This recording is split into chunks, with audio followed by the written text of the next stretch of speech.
Welcome back to 100 Reviews. Today we're breaking down episode 6 of Mistress Kanan is Devilishly, is it? The episode was titled Kanan's First Time Skipping School. And what an episode it was.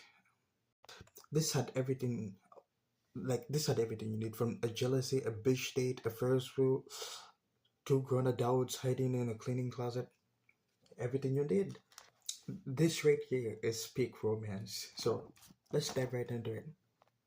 It all starts with jealousy, specifically kind of noticing that Yuji had a very appreciative reaction to seeing Janan in a sailor uniform, and Canon being Canon does not really let that slide. Instead of saying anything like a normal person would, she, she ends up finding a sailor uniform herself and puts it on, which really did look good on her. I wonder why they're not wearing sailor uniforms. I want to be clear, this was her plan, and it worked by it did work, by the way. He was really into the sailor uniform. Like, she really looked really adorable. Like, even Yuji knew it. Too embarrassed to see Jenny, yeah, to see Jenny with like in to see, to, Kenan was too embarrassed, thinking like Jenny would think she was copying her, so they ended up hiding like in a locker. But the thing that caught me off guard during the scene was these two, like two grown adults hiding in a cleaning locker while their teacher and their maid are playing Smash Bros. Like in the outside. Like it's genuinely like I don't know, like it's it's Amy, so like I can't blame her, but like she's a teacher, like shouldn't she be teaching or something? I don't know. Anyway, moving from that, what I really love about this moment, it shows how Kanan's kind of growing. Like she is genuinely trying to like compete for Yuji's attention in her own chaotic way, completely like it's a completely unhinged way, but it is her way, and that's really good character development, demon style.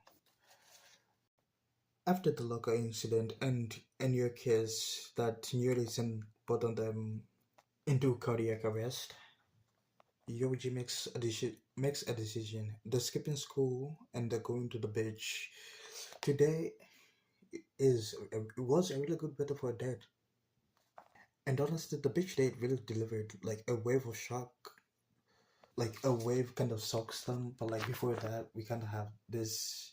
Where is this? This really, really. Where is it? Goddamn. Yeah, this funny moment. Goddamn it. Where she kind of thought that Yogi was trying to kiss him, but turns out he was going to get a pic. I, I don't know. I found it funny.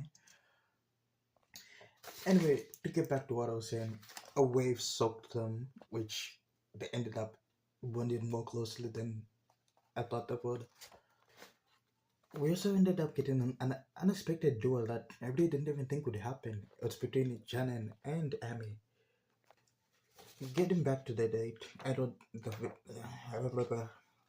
the whole day had this wonderful energy where neither of them was trying too hard, but like they weren't trying too little. They were just, I don't know, existing together. They were just there, in the moment, and it genuinely felt really great. Wakanan and Yoji are living their best life. You might be wondering, did anyone notice they were gone? Did the teacher like raise any alarms? Not really. I don't know. No, because I'm in the homie teacher of well, like in the back playing Smash Bros the entire time. So like I doubt she even teaches anything. Maybe it was during lunch, but like I still doubt she even teaches anything. Like the whole school could have been on fire, and that teacher would not have cared a single bit.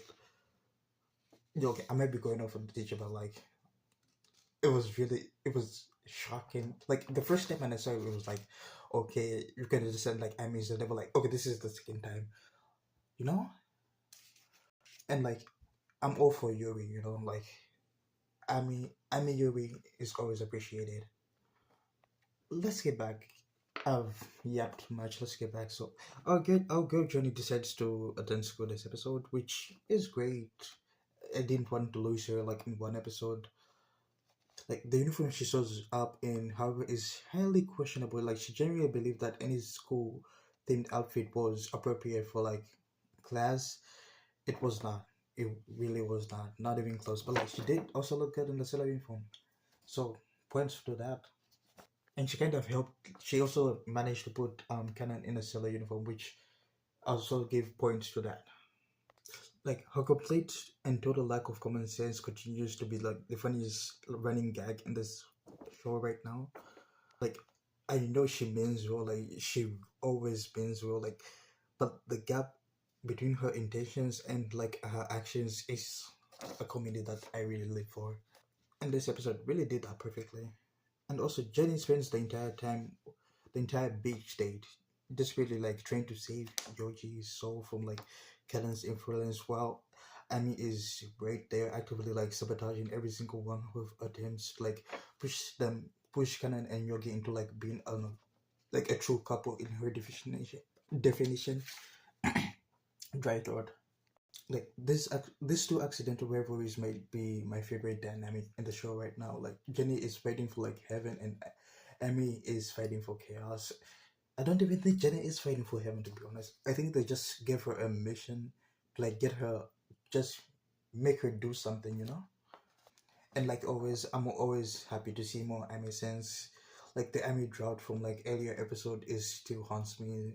We don't we don't get that many scenes, but like this last two episodes, we began doing a lot of Amy scenes, which I really appreciate. And before I got, we also got Canon Bunny suit. I don't know, I just thought of showing it. Moving on. Here's where the episode surprised me with like the setup. This show actually runs usually runs on like I fully expected like the first show to be like where everything like kind of accelerated, like a new case, a maximum tension, Canon discovering a new load concept like that made I don't know, like there was a bit of drama, but like it wasn't really that much, you know. It was really a quiet and genuine and completely. It was a nice ride. And also give out like a shout out between to the voice acting between like these two. Like it deserves a real mention. Like the chemistry between like Kanan and Yogi makes every trope the shows uses like feel very fresh. It doesn't really feel forced or anything, you know. Like you've seen the scenes in many rom coms, like bits it's 100 like you've seen them hundreds of times, you know, like Ferris through romance things happen, you know, like but like somehow this two it works. I don't know, it just works. I also need to like know what kind of happens. Well, I'll pause here because it's a really good frame to pause on. And going back, I still want to know what happens when they actually kiss because if you remember, holding hands is low. It's really low to canon, enough to cause a whole system crash down. So like, what might a kiss do? Like I don't know. Like we should die. I really don't know. I genuinely want to know, you know? Alright, that's all for the review for today. And here's the question of the day. Canon falling asleep on Yuji's shoulder or versus an actual kiss, which moment do you think will hit harder when it finally happens? Like, I know this happened, but like, what would hit more harder? Like, I think an actual kiss would be like the best progress the show would bring out. Like, it's good, but like, that would elevate it to a new level, you know? I don't know what I'm saying. If you enjoyed the video, please leave a like and subscribe. I'm Hunter, and again, I'll see you in the next one.